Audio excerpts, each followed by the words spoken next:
So, you decided you want to try model airplane building, specifically Balsa model kits. These are Dancing Wings kits. They are Chinese.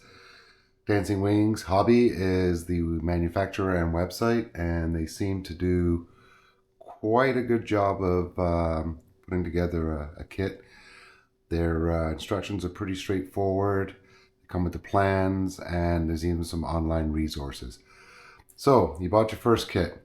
What's next? If you've never built one before, okay, maybe you've never built one. Maybe you bought another one. So now you've got two kits. But then you went crazy one night and decided, what the heck? I'll get a third kit. So this would justify the tools needed to build these things. Buying the tools for one kit, you're going to spend more money than one of these airplanes. Anyways, I'm going to clear off the workbench of airplanes, and we are going to discuss tools. So, when you receive your kit in the mail or from your local hobby store, which I recommend buying from if possible, two of these kits actually came from my local Canadian hobby supply chain, which is Great Hobbies. And they came in less than a week. Anyways, let's get started with the tools you're going to need. First of all, glues. I would recommend a good quality wood glue. This is Type Bond 2. It is a little bit more stronger, I guess, than Crazy Glue, or what we all know as CA glue. Anyways, I'd like to glue most of my joints with the wood glue. Follow up with thin CA glue. That's going to act as a clamp, lock things together. Also, if it's awkward to get the glue into, it's going to run into places where your white glue is not going to get in. So it's going to tack things together almost like tack welding and let you continue. And there's also a medium CA glue. This will fill up some bigger joints and is actually stronger. Now, one recommendation I can make is that you may have the urge, or they may try to sell you a kicker. Basically, it accelerates the glue to curing. I don't recommend it, as I feel that it weakens the glue. And before we get on to the next tool, these are little extenders for the glue bottles. They are fantastic. You can get them anywhere, in a crack, in a rib, anywhere. They fit great. They're very accurate for running beads of glue. I've run wood glue with these as well as the Crazy Glue, and they'll last a night or two, and then they'll kind of end up getting crusty, and you toss them. You buy a bag of 100 for a couple of dollars. Not a big expense. So you're going to need glues to glue all of your parts together. So speaking of your parts, they're going to come on a piece like this. So they basically get cut out, and that's when you will start gluing things together. Everything's labeled and it goes with the manual.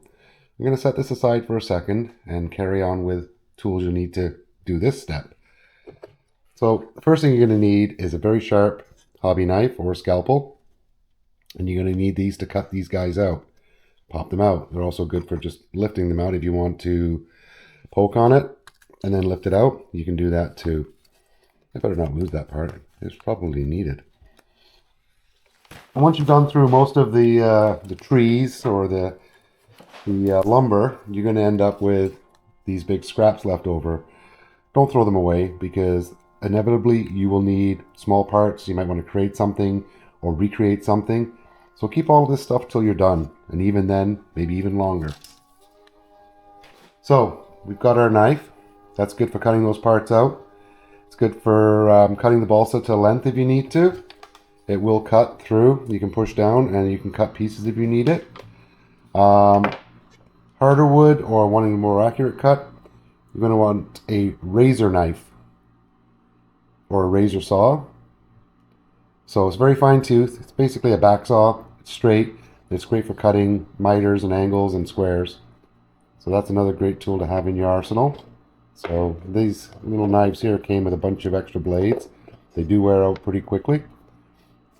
Next thing to have is a protractor or a square, looking at angles, keeping things square as you're gluing them. It can be anything really. You don't have to spend a lot of money. It can be a perfectly square block of wood, metal, anything you got that's square works fantastic. Machinist squares are probably the best, but these work good too. Spring clamps, again, cheap, available almost everywhere. They come in handy for holding things together, but do be aware they can damage your balsa because of the spring pressure. They could bite in. So that's where we go back to our CA glue and use that as a clamp while the wood glue is drying. Some other things you're definitely going to need when you go to lay out your plane, you're going to build it on a board. The board has to be able to take pins. So these are T-pins. And you'll put your plans down, especially for the wings, and cover that with saran wrap, or I use wax paper. Tack it down with the pins or tape it down. Make sure it's flat, get all the wrinkles out. Iron it if you have to, put your wax paper on. And at this point, you're ready to build on top of those plans. The wax paper is going to keep your wings or whatever part you're making from sticking to the plans, because it's going to peel off later. If it rips it, no big deal. You just toss it out, put a new piece of wax paper on, and continue. And speaking of surfaces to pin into, I'm using drywall. I had some scraps left over from when I did my garage, so this is about 20 inches by, I guess it's 4 feet. And you can put pins into this, and it does hold. Some people use cork. I'm sure there's other options, but cork and drywall seem to be the go-tos for your pins. So, and you're going to want a couple of sizes. This is a large pin. I've got some skinnier, shorter pins. They will crack small pieces of balsa if you try to put them in the edge. So they're not fantastic for that. Again, going back to the glue to hold things instead of a pin. Next we have a caliper. It comes in useful if you want to measure the wood. If you've got a list of wood in the box and it says use the 4mm by 5mm, or it's another number. This is good for measuring that, or at least seeing what the thicknesses are along the wood. Measure. It's just good to have one. It's handy. You don't need it, but it's nice and handy. A tape measure will work. A steel rule will work too. This is a heavy one from a square set, but you can use the very flexible type with the cork on the back, and they're great for cutting straight lines. They don't slip around. Nice part about this one is it is designed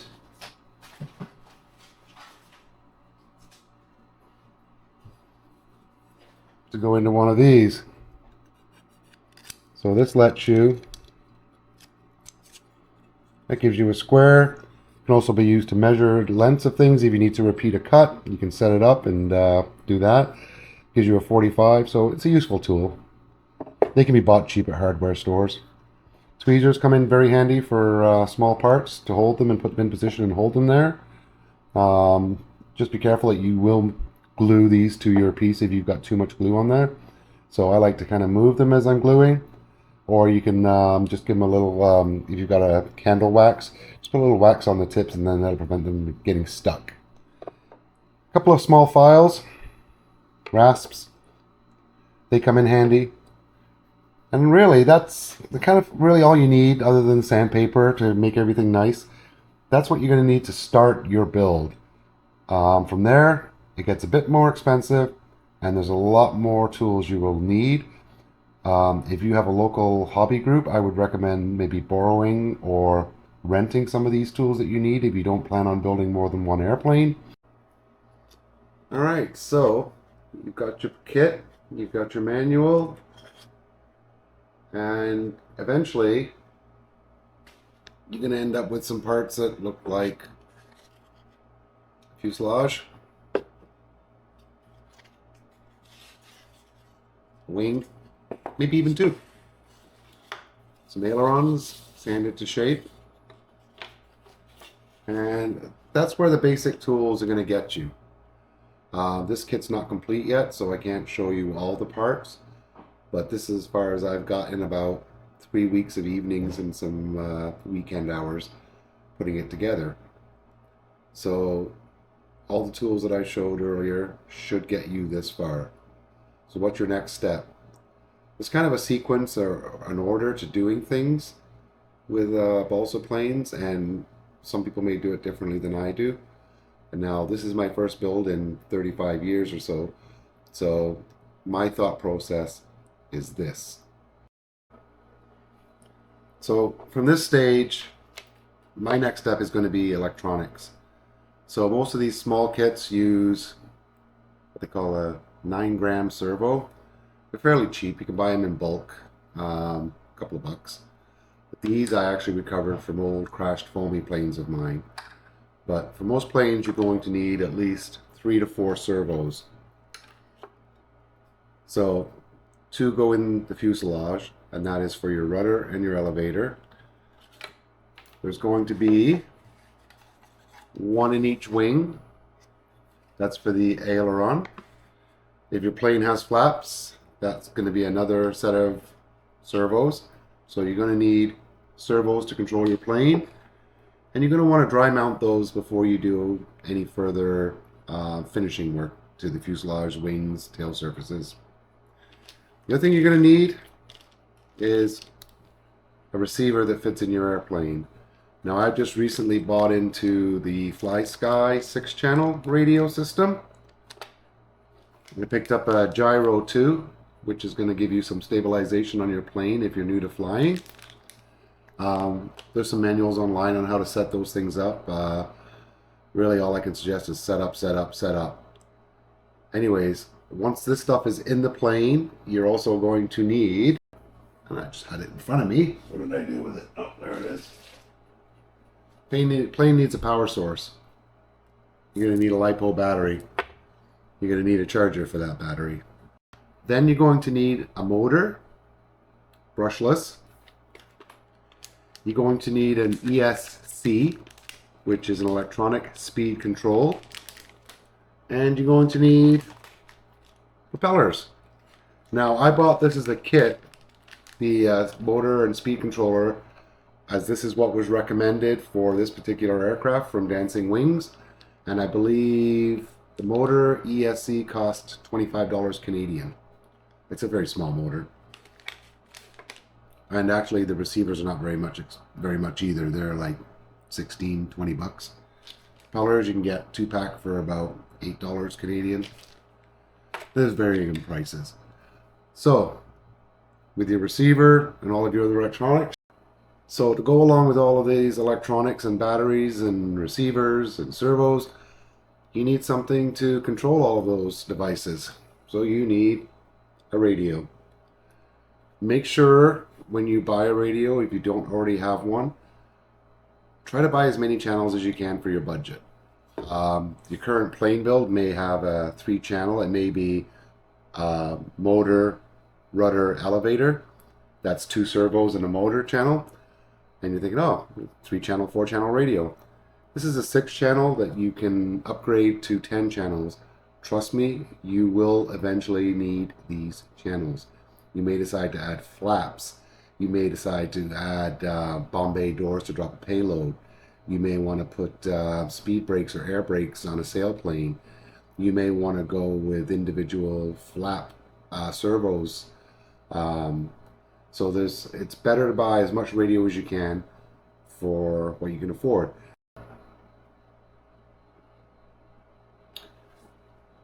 So with your radio, again, buy as many channels as you can. Now with this radio, it was $80 Canadian, came with a receiver. It's FlySky, I think it's an FS i6X. Apparently it's pretty good for an entry-level radio. It's comparable to my other system, which is a Tactic. So the reviews are pretty good on this. You've got your 4 channels. You've got some switches, so that would be good for flaps, landing gear. You've got some dials too. If you want to dial in flaps or dial any other equipment on your plane in, maybe you want to use it for a camera that you can move around with the dial. The more channels, the better.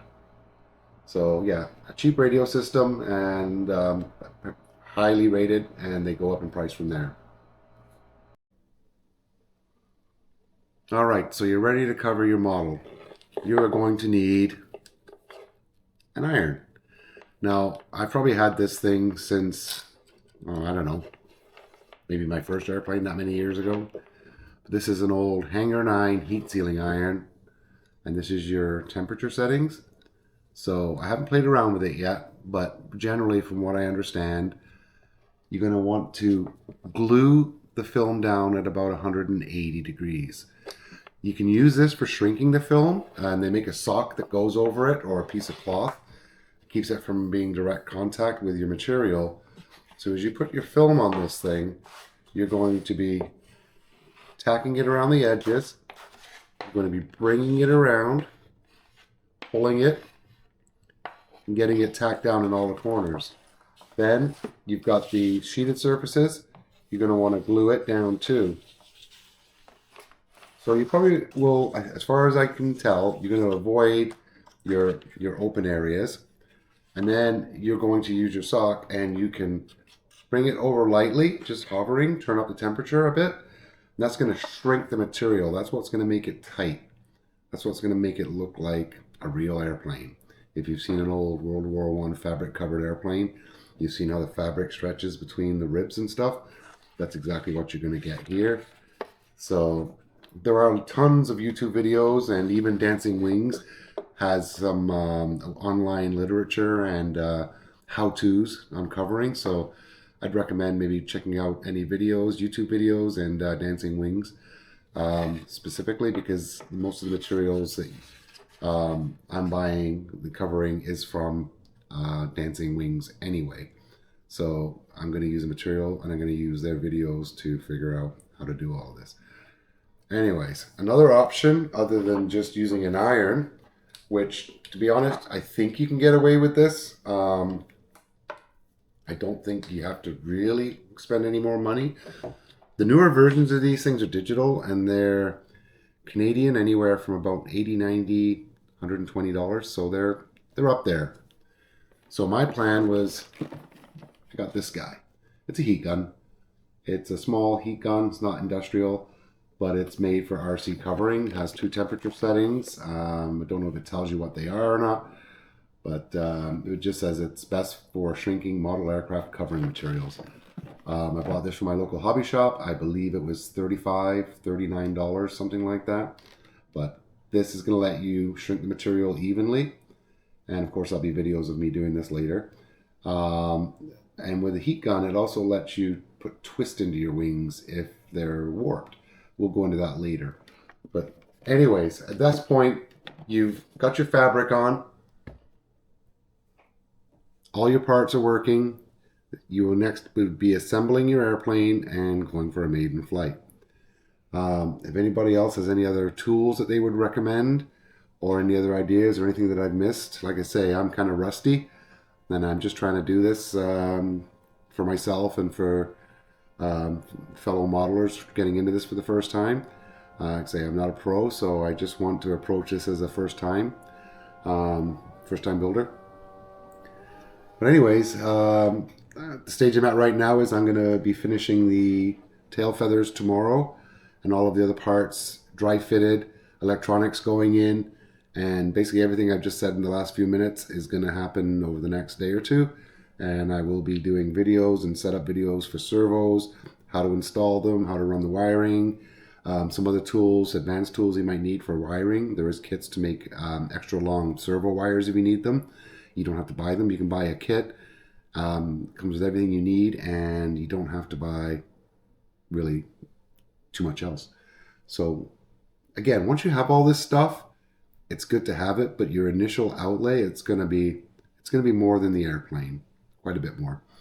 But if you plan on building more and it's something you want to continue with, I would recommend buying all the tools you need. You don't have to buy them all at once. Most of them can be obtained from your local hardware store, your dollar store, Amazon, Temu. Amazon's quick delivery if you're in a hurry to build, but this is my winter project, my winter hobby. I'm in no hurry to build this thing. I want everything to be as good as it can be, and then I'm going to progress up to the more complicated kits that I've bought. There's one more to come, and I believe that one is coming from Temu or AliExpress. I won't tell you what that is yet, but when it arrives, there'll be a video. Anyways, thanks for watching. I'm going to keep this as concise as possible. I've been recording this for about 45 minutes to an hour now, so I'm going to see if I can whittle this down to 10 minutes. All right, guys, like, subscribe. Any questions, please get in contact with me. So a couple of the channels that I've been following that's been very helpful, and that these two guys are fantastic, is Cliff Harvey on YouTube and Mark Croucher. I'm hoping I pronounced you guys' names right. Anyways, I will put their link below, and they've been fantastic for resources. And I think actually it was starting to watch these guys a couple of months ago that gave me the bug to start doing this again. Anyway, both great YouTube channels, and those are the two that I've been really following a lot. And they upload new content all the time. So if you're going to watch a few channels, watch those guys, and hey, watch mine. Anyways, I'm going to sign off for tonight, and the next video will be finishing off the Balsa build and progressing to electronics. Cheers. Have a good night.